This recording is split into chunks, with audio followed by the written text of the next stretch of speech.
On est déjà rendu donc au cours numéro 5, les démons et la chair. Je dois vous avertir, c'est un sujet très délicat et c'est un sujet qui est assez étoffé. Donc, nous allons le faire en plusieurs vidéos. Des vidéos par segment d'à peu près 30 minutes. Il devrait en avoir pour ce cours-là. Il y en a deux parties. Il y a le cours 1 sur les démons et la chair et il y a le cours 2. Donc le cours 1 devrait être à peu près 1 heure. Fait que ça va être deux segments de 30 minutes. Et le cours 2 va être également peut-être un petit peu moins, quand une quarantaine de minutes. Mais encore avec les minutes, il ne faut pas s'arrêter là. Des fois c'est plus long, c'est plus court. Donc, commençons tout de suite. Et encore, ne vous gênez pas pour écrire des questions si vous avez des questions. Si vous connaissez des gens qui ont des problèmes avec cette caractéristique-là, la chair, peut-être des esprits, vous soupçonnez qu'ils sont aux prises avec des entités ou avec une force qui les maîtrise, gênez-vous pas de leur envoyer des vidéos. Puis gênez-vous pas surtout de leur donner mon email, qui est KIBALE3@gmail.com. Ça, c'est mon nom de famille que vous voyez. KIBALE3@gmail.com. Puis s'ils ont besoin d'aide, de counseling, des fois ils n'ont pas besoin d'avoir de délivrance ouverte, des fois c'est juste du counseling, des fois c'est les affirmer dans leur foi. Donc des fois aussi ils ont besoin de délivrance ouverte carrément. Gênez-vous pas. Donc le démon et la chair, partie 1. La sexualité et la spiritualité. On va foncer tout droit dans le tabou. Comme il serait facile de blâmer toutes les fresques sexuelles sur Satan et ses anges. En effet, les gens pourraient se déresponsabiliser de leurs mauvais choix, de leurs écarts de conduite et de leurs impulsions dans le domaine sexuel. Par contre, l'autre erreur à ne pas faire est de complètement dissocier les influences du monde spirituel dans la sphère sexuelle. Car tel que nous avons discuté lors du cours précédent, les démons sont des êtres pervers qui manifestent un intérêt majeur dans la sexualité. Maintenant, comprenez bien ceci. Il y a la perversité sexuelle, mais il y a aussi la perversité morale. C'est beaucoup plus vaste que la sexualité et la perversité. Je pense qu'on se comprend là-dessus. Pervers, c'est quelqu'un qui dévie d'une voie qui est droite. Que ce soit dans le monde sexuel ou que ce soit dans le monde moral, éthique. Donc, quelques-uns diront: mais comment un être spirituel, donc un démon ou un ange, comme dans la Genèse on voit, peut-il éprouver de l'attirance sexuelle ou vers une activité aussi corporelle et physique que le sexe? Ceux-ci s'appuieront majoritairement aussi sur le passage de Matthieu 22-30, où Jésus dit « Car à la résurrection, les hommes prendront point de femmes, ni les femmes de mari, mais ils seront comme les anges de Dieu dans le ciel. » Jésus ne dit pas aux anges, écoutez bien, il dit pas que les anges n'ont pas de sexe. Là, on va rentrer dans un domaine touchy, ok? Je vais vous écouter attentivement. Il dit que les hommes ne prendront pas de femmes et les femmes ne prendront pas de mari à l'image des anges dans le ciel. Ce qui est intéressant, c'est que Jésus ne semble pas catégoriser les anges ici. Observez bien, il dit bien qu'ils seront comme les anges dans le ciel. Il n'y en a pas juste dans le ciel des anges. On continue. Ce qui laisse supposer qu'il y a des anges qui, eux, ne sont pas dans le ciel et qui, eux, ont pris des femmes.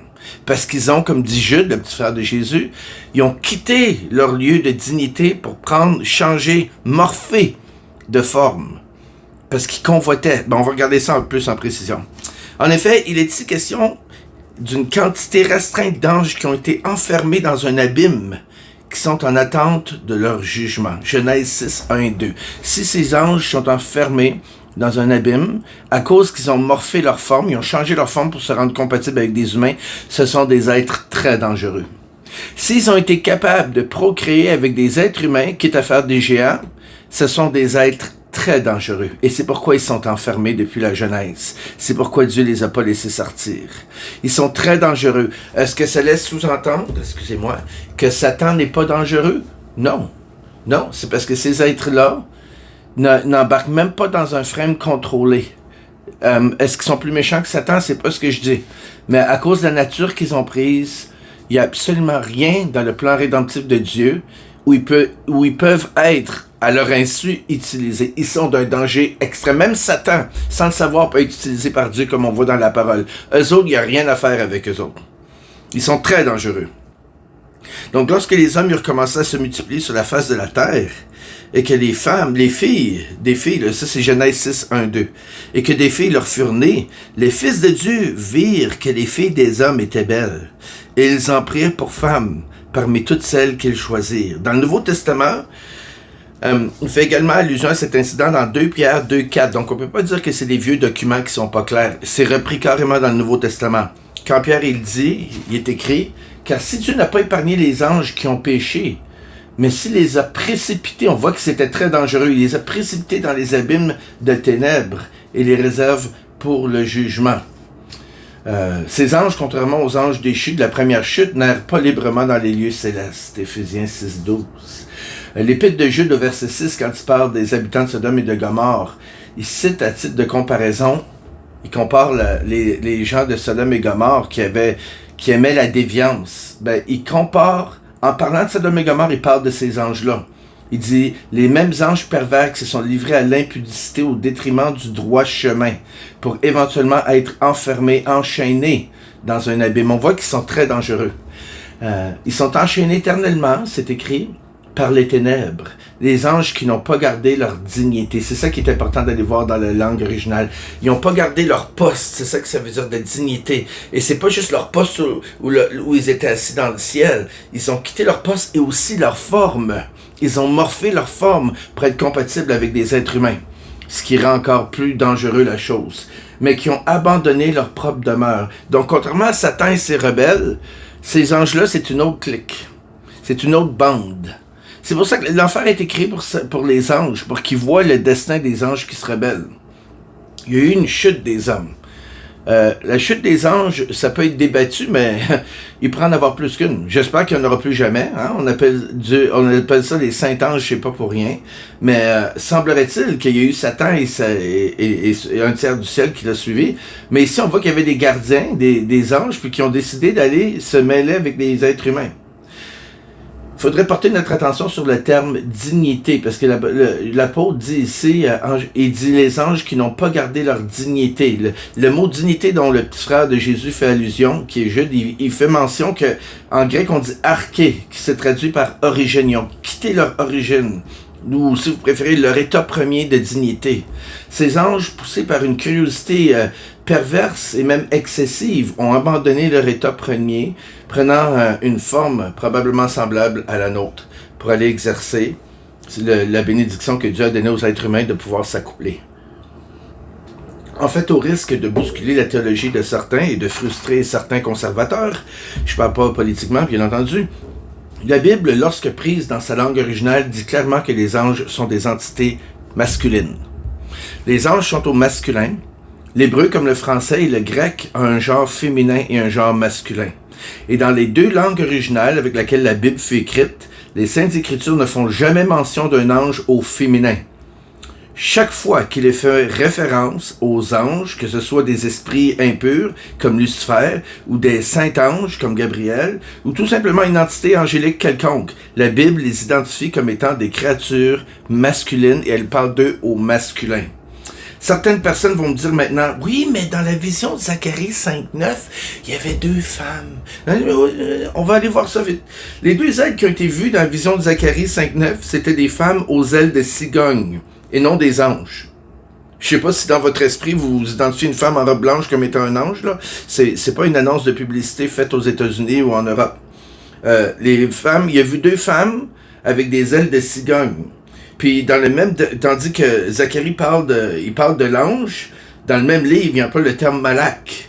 Mais ici, pour ces deux femmes-là, il dit Nashiyim. Donc c'est deux choses complètement différentes.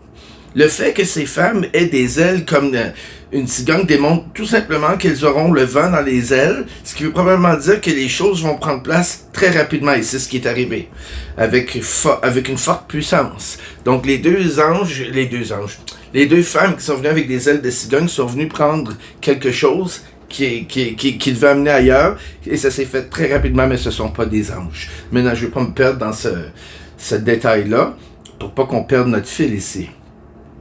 Parce que c'est tellement facile de glisser, hein? Je suis retrouvé où je suis rendu. Donc, chaque fois qu'il fait référence à des anges, c'est au masculin. N'oublions pas que Dieu le Père, Dieu le Père, Dieu le Fils, les anges, ainsi qu'Adam, le premier être humain, la première créature humaine, c'était tous tous des êtres masculins.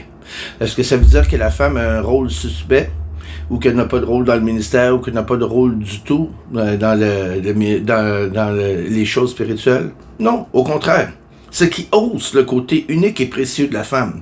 Parce que quand les femmes ont commencé à se multiplier sur la terre, certains anges, en voyant les femmes, ils ont convoité sur une base sexuelle ce que l'homme avait, animé d'une curiosité perverse. Il faut que vous compreniez que quand Dieu a créé la femme, il a fait un être spirituel au même titre que les anges, au même titre que Dieu, au même titre que l'homme.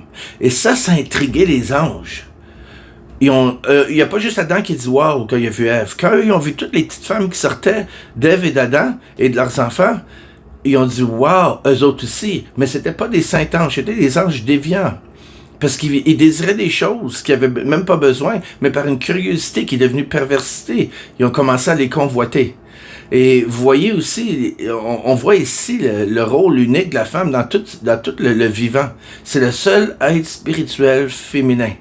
Et c'est aussi pourquoi, quand elle a chuté, Satan s'est attaqué à la femme, puis ça s'est tout joué en deux femmes. Hein? Dieu il a dit à la femme, ta postérité va écraser la tête.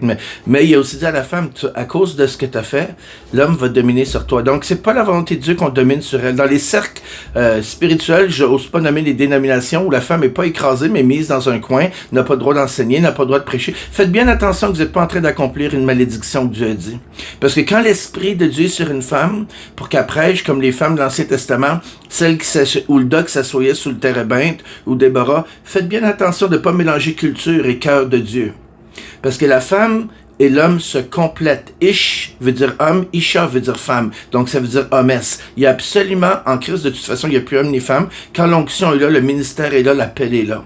J'ai fait des voyages missionnaires au-delà de la Chine jusqu'en Mongolie, où les hommes ne se levaient pas, puis c'est des femmes qui avaient des églises de 800 personnes. Ils se promenaient en vélo, pas en vélo, en moto, à travers les steppes, à travers les déserts de Mongolie, pour aller rejoindre leurs brebis. Tu parles d'église de 800 personnes. Moi, je leur disais qu'on était en mission là-bas, chez nous, quand quelqu'un a une église grosse de même, il écrit un livre. Écoutez, on parle souvent de choses qu'on ne connaît peu ou qu'on ne connaît pas, ou de doctrines qu'on nous a enseignées, qui nous est venue d'un autre, qui l'a enseigné, qui est venu d'un autre, qui l'a enseigné, puis finalement, ça vient d'une tradition humaine. Théologiquement, c'est débattable à 100%. Mais spirituellement, quand on regarde avec le cœur, le débat s'éteint. Quand Dieu a créé la femme, il a créé un être unique. Unique, et c'est pourquoi il faut la protéger et non l'écraser. Maintenant, on va revenir au sujet ici. Donc, animés d'une curiosité perverse et malsaine, ceux-ci sont venus expérimenter notre mode de reproduction. On parle des anges ici. Et d'échange d'affection, qui est le sexe. Pierre et Jude associent dans leurs épîtres respectives ces anges à Sodome et Gomorrhe. Deux villes dont les habitants se sont également livrés à des conduites sexuelles par des unions dites contre nature. De même, ces anges ont outrepassé les limites qui leur étaient accordées et se sont, par le fait même, rebellés contre l'ordre et l'équilibre établi par Dieu entre les humains et les esprits. Contrairement à Satan et ses anges, dont le jugement a été fixé à une date ultérieure, ces anges ont été enfermés dans un délai très court. Tel que vous pouvez le constater, le sexe intrigue les esprits pervertis depuis la nuit des temps.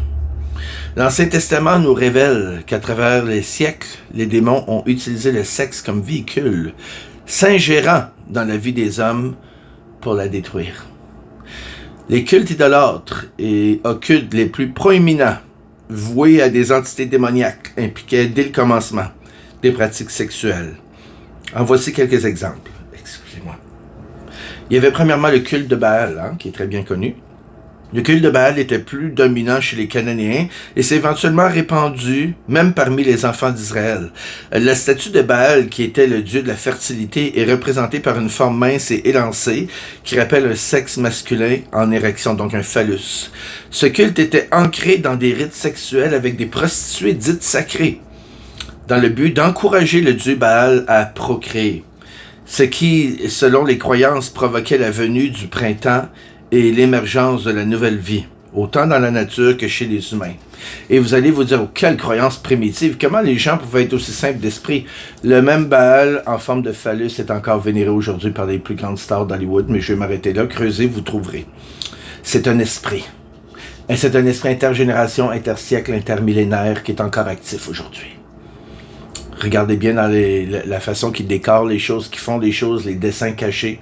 Vous seriez surpris jusqu'à où ils se rendent avec leurs histoires de phallus et de Baal. Je vois pas des balles partout, des complots partout, je vous dis juste la simple vérité. Il y a la vérité puis il y a l'erreur. Il y a la vérité puis il y a le mensonge. Il y a les ténèbres et la lumière. Moi, je veux marcher dans la lumière, donc la vérité. Si vous avez des questions, gênez-vous jamais de m'écrire. Je suis tout le temps ouvert. Astarté, la déesse, la première c'est le culte de Baal, après on a Astarté, la déesse assyrienne Astarté, portant aussi le sinistre alias de Ishtar, était perçue comme étant la reine du ciel et la déesse de la fertilité et de la guerre. Cette idole et son culte ont été une vraie plaie en Israël lors de la mort de Josué, Juge 2.13. Le culte à Astarté impliquait également des échanges sexuels par le biais des prostituées sacrées. Les prêtres et les prêtresses d'Astarté impliquaient également la clairvoyance dans leur pratique. Voyez-vous ça? Les autres, ils faisaient non seulement leur pratique bizarre, puis après, ils se mettaient à faire de la clairvoyance. Après, on a la troisième entité, le troisième, mais non le moindre, l'épouvantable Milcom, le culte du dieu Milcom, également appelé Moloch, qu'on connaît plus sous ce nom-là. Et chez les Grecs, Chronos. Donc, Chronos, c'est pas un super-héros ou quoi, rien comme ça. C'est un dieu grec qui est en fait Milcom, qui est Moloch, qui est supposé être le père de Zeus. Impliquait parmi ses rites les plus détestables des sacrifices d'enfants. C'est sur les bras tendus de cette épouvantable idole en forme de bœuf que plusieurs brûlaient vif leur nouveau-né. Donc, on voit ça dans Lévitique 18-21. Et on le voit aussi dans 1 Roi 11-5. Donc, ce culte, comme une multitude d'autres cultes du même genre, impliquait des pratiques sexuelles également dérisoires. Comme vous pouvez le constater, Satan et ses démons utilisent le sexe et l'occultisme depuis la nuit des temps comme véhicule spirituel. De nos jours, les noms de ces abominations religieuses ont peut-être changé, mais leur pratique sexuelle est déviante. Et même leur logo et leur dessin demeurent les mêmes. Maintenant, qu'est-ce que le sexe a de si spécial? C'est un sous-titre. Chaque être humain est une créature sexuelle. Le sexe est à la base même de notre existence. Et sans celui-ci, la race humaine disparaîtrait, tout simplement. La sexualité est une bénédiction accordée par Dieu pour la reproduction et pour l'échange d'affection entre un homme et une femme. Mais cette bénédiction renferme aussi une puissance extraordinaire. La sexualité a le pouvoir de créer la vie et aussi de la détruire. Et les démons le savent. Quand une personne a une relation sexuelle avec une autre personne, l'âme, ça c'est le programme qui fait marcher notre corps, c'est pas l'esprit. J'appelle l'âme le Windows du corps. Parce que notre esprit vient de Dieu, notre corps vient de nos parents, et l'âme est faite avec celle aussi de nos pères et nos mères. C'est pourquoi on a les mêmes postures et les mêmes réactions. On a même les mêmes gestures qu'eux sans le réaliser. Mais il y a une partie aussi qu'on accumule nous-mêmes avec notre expérience. Donc, quand une personne a une relation sexuelle avec une autre personne, l'âme et le corps de ces individus sont impliqués dans un échange qui est le reflet d'une réalité spirituelle. Donc, le sexe est une préfiguration de la relation entre Christ et son Église. C'est une préfiguration de l'intensité de la relation, de l'amour et de la fusion entre Christ et son Église. Et maintenant, si vos petites oreilles sont trop fragiles pour entendre ça, c'est parce que soit il y a un niveau de maturité qu'il faut atteindre, ou il faut savoir appeler les choses par leur nom, rendu à un certain âge. Je dis ça parce qu'il y a des gens qui ils se bouchent les oreilles dès qu'ils entendent des mots, parce qu'il y a un instinct religieux qui peuvent même pas associer la profondeur de ce que Dieu a créé comme étant sexualité, parce qu'ils le rendent par défaut tabou, automatiquement mauvais, bouche leurs oreilles. Il faut connaître ces vérités si on veut chasser les entités qui jouent avec. Et la sexualité, comme je le disais si clairement, c'est la fusion. C'est une image de la fusion entre Christ et son corps. Si vous n'êtes pas convaincu, allez juste lire Cantique des Cantiques. Mais l'amour, l'intense affection que l'époux Christ éprouve pour l'Église, Apocalypse 19:9, sachez-le bien, le sexe est un geste à portée spirituelle symbolique. C'est pourquoi les êtres humains jouent avec ce qu'ils ne comprennent pas. Toute action spirituelle faite hors du cadre de la volonté de Dieu donne un accès au monde des ténèbres, au même titre que les actions spirituelles telles que l'ésotérisme et l'occultisme. Je répète, toute action spirituelle faite hors du cadre de la volonté de Dieu donne accès à un monde des ténèbres. Je ne dis pas que c'est automatique que tu vas avoir un lien, mais ça donne accès au monde des ténèbres. Au même titre que les actions spirituelles telles que l'ésotérisme et l'occultisme. Quand deux personnes couchent ensemble, elles forment une seule chair, ce qui provoque un échange autant au niveau de la chair que de l'âme, qui est intimement reliée à celle-ci. Parce que l'âme est reliée à la chair, de très près. Si deux individus faisaient une seule chair en désobéissance à l'ordre établi par Dieu, un ou des esprits impurs peuvent gagner un droit de passage dans la vie de ces personnes. Cela peut se faire par le transfert d'esprit ou une entité qui vient établir un droit de passage chez une des deux ou même chez les deux personnes.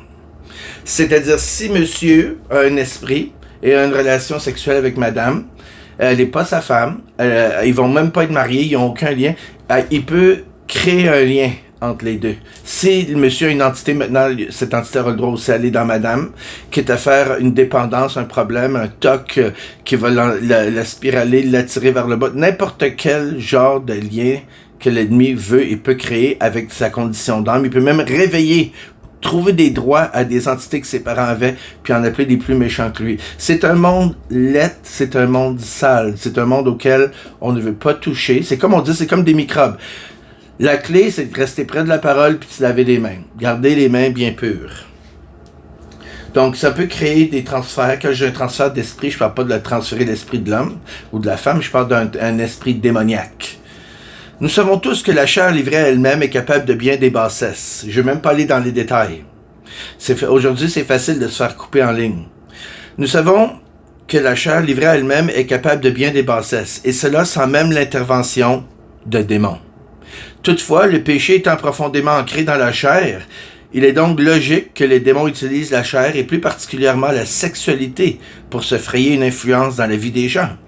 Les démons aiment utiliser la sexualité, sachant fort bien qu'elle ne nous affecte tous et que chaque être humain, du plus saint au plus dépravé, est vulnérable face au sexe, et ce, peu importe leur calibre spirituel. 1 Corinthiens 7,5.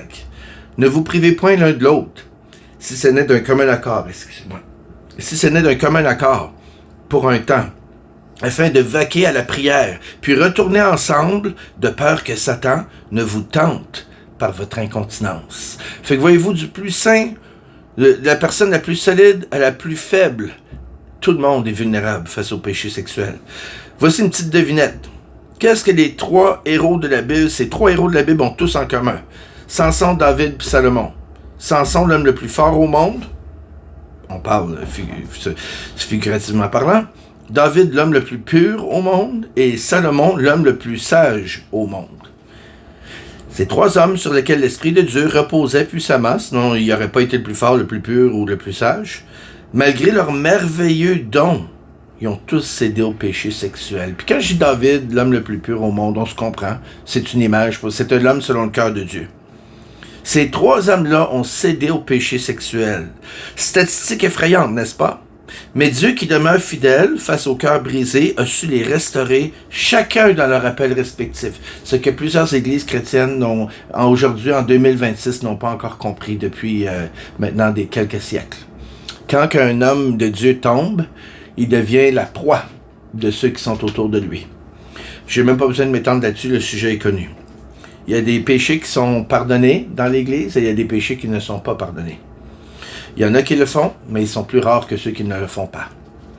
Donc, ces hommes-là, ici, Dieu les a restaurés. Et je m'adresse à tout homme qui serait tombé dans le péché sexuel. Sachez que si votre cœur est comme David, pur, Dieu va vous restaurer. L'Esprit de Dieu demeure, il demeure dans la pureté, il ne demeure pas dans la perfection. Alors, relevez-vous. Dieu va vous utiliser. Même si vous avez fait beaucoup de choses sous l'impulsion de la colère, de la trahison de certains qui vous ont abandonné, relevez-vous. Peu importe les paroles dites, confessez-les devant Dieu, il va vous pardonner. Vous pouvez vous relever. Vous avez une onction forte sur votre vie et c'est ce que l'ennemi a voulu détruire. La puissance du péché sexuel, maintenant, un autre titre. Comment comprendre les motifs et les objectifs de l'ennemi? Avant de chercher à comprendre ce qui donne tant de force au péché sexuel, cherchons plutôt de comprendre les motifs de Satan à travers les liens sexuels, parce qu'on regarde ici les démons et la chair. Tel que mentionné dans un cours précédent, les anges déchus ne peuvent pas s'attaquer au salut des croyants. Car lors de notre nouvelle naissance, nous avons changé à jamais de statut et d'identité. Ainsi, nous sommes devenus fils et filles de Dieu. Le Seigneur Jésus nous a scellés éternellement avec lui. 2 Corinthiens 1, 22 et Éphésiens 1, 3. Rien ni personne, deuxièmement, ne peut nous ravir des mains de notre Seigneur. Jean 10, 28. Absolument rien ne peut nous séparer de l'amour de Dieu pour nous. Romains 8, 38 à 39. Et dernièrement, nous sommes déjà passés de la mort à la vie. Jean 5, 24. La vie éternelle est rentrée en nous de façon définitive. Là, il y a des gens qui vont dire, oui, mais est-ce que tu parles d'une fois sauvé, toujours sauvé? Non. Non, je parle de Jean 3, 36. La vie éternelle est entrée en nous. Elle est en nous. Si toi, tu décides d'abandonner Dieu, crée-moi ton salut, tu vas le laisser derrière toi. Mais Dieu ne te laissera pas partir comme ça. Il va faire tout un bon combat. On va regarder ça plus loin. À la nouvelle naissance, nous devenons une nouvelle créature dans le sens que notre esprit est revenu à la vie, alors qu'avant il était mort. Cette seule transformation a changé l'ensemble de notre être. Qui nous sommes, notre relation avec Dieu et notre destin éternel. Toutes choses sont devenues nouvelles. Cette transformation est irréversible. Nous sommes à jamais différents. Pour perdre cette transformation, il faudrait abandonner Dieu volontairement, consciemment et obstinément, faisant outrage à l'esprit de grâce. Vous comprenez? Il y aurait tout un combat à faire. Il faut vraiment que tu veuilles abandonner Dieu. Un chrétien doit marcher consciemment dans le péché, en résistant consciemment à l'appel de Dieu de revenir à lui pour outrager l'esprit de grâce.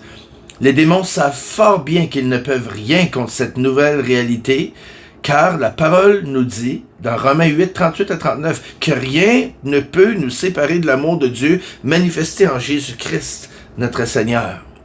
Et là, j'ai mis ici un petit paragraphe important, un ajout.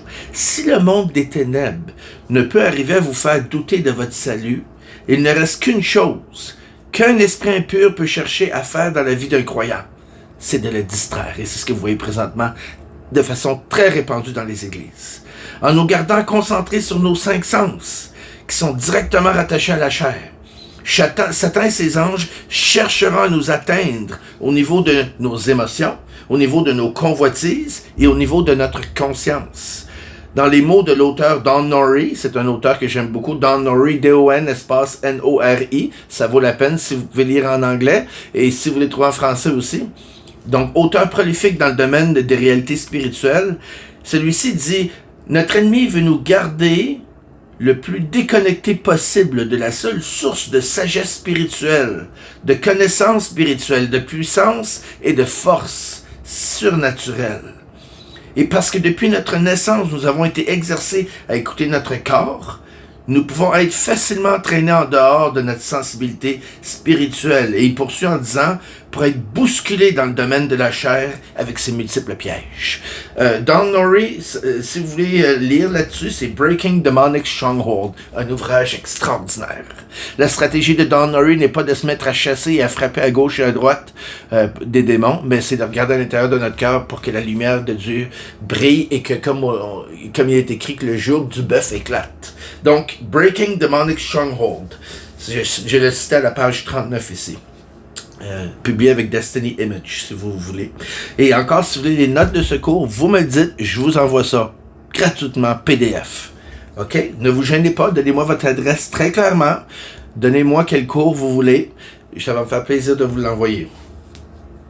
Donc, les inquiétudes, les peurs, la colère incontrôlée, hein? Il n'y a pas juste le sexe, les inquiétudes, les peurs, la colère incontrôlée sont toutes des distractions charnelles qui seront être accentuées et exagérées par l'ennemi de nos âmes afin de nous faire, si possible, perdre l'équilibre que nous procure notre paix avec Dieu. Et ça aussi, les démons, ils travaillent. Il y a des chrétiens qui vont dire, moi, j'ai pas de problème sexuel. Mais moi, je crois pas ça qu'un démon peut venir attaquer un chrétien ou qu'il peut l'opprimer alors qu'ils sont écrasés par les inquiétudes, les peurs, la colère incontrôlée. Puis là, il y a un démon qui rit bien comme faux. Faut faire attention. On peut pas choisir et déterminer qu'est-ce qui est une attaque spirituelle de qu'est-ce qui l'est pas en fonction de ce qu'on préfère. Il est tellement facile de perdre notre sentiment d'intimité avec le Saint-Esprit et de passer à côté de multiples guérisons dans notre âme, premièrement, puis dans ceux autour de nous, qui apportent sa grâce quand nous écoutons les mensonges de l'ennemi de nos âmes. On peut perdre toutes ces choses. Satan, dans le jardin d'Éden, a su faire douter à Ève des intentions de Dieu à son égard. Celui-ci perpétue la même supercherie de nos jours chez les enfants de Dieu. Ève avait déjà quelque chose, lui, il a fait croire qu'elle n'avait pas ce qu'elle avait déjà. Il a fait croire qu'elle n'avait pas ce qu'elle avait déjà, alors il l'a fait pécher. C'est la même approche que Satan utilise avec un chrétien. Si les forces des ténèbres peuvent être assez subtiles pour passer inaperçues, mais assez habiles pour créer des conflits intérieurs, doutes et confusion, alors l'ennemi réussira, alors avec succès même, à consommer la paix promise par le Seigneur. Il dit, je vous laisse ma paix, je vous donne ma paix. Combien de chrétiens aujourd'hui ont de l'air de fromage à trous parce que notre paix se fait manger, bouffée par des mensonges de l'ennemi, si subtilement qu'on pense qu'ils viennent de nous-mêmes ou de la vie. Satan est rusé. Il ne veut pas vous attaquer nécessairement avec le gros fusil de la sexualité. Il va utiliser la chair dans d'autres formes. Donc, il va venir consumer la paix promise par le Seigneur. Et cette paix peut changer votre comportement, votre caractère et votre témoignage complètement. Et il le sait très bien. Donc maintenant, cette paix est promise à tous les chrétiens. Certains chrétiens ont tellement été exercés à répondre par la chair et à s'appuyer sur leurs 5 sens lors de tensions ou de situations conflictuelles que la colère, la peur et l'inquiétude sont devenus en quelque sorte un refuge pour eux. C'est comme un réflexe, une espèce de zone de confort pour l'âme où ils vont se réfugier, au même titre que les gens dans le monde. Le monde des ténèbres ne peut pas nous priver de notre salut, mais il peut certainement chercher à nous persuader que nous avons perdu notre témoignage et notre identité. On va s'arrêter ici pour la première partie de ce cours, les démons et la chair, et on va regarder dans la prochaine vidéo ce qui donne tant de puissance au péché sexuel.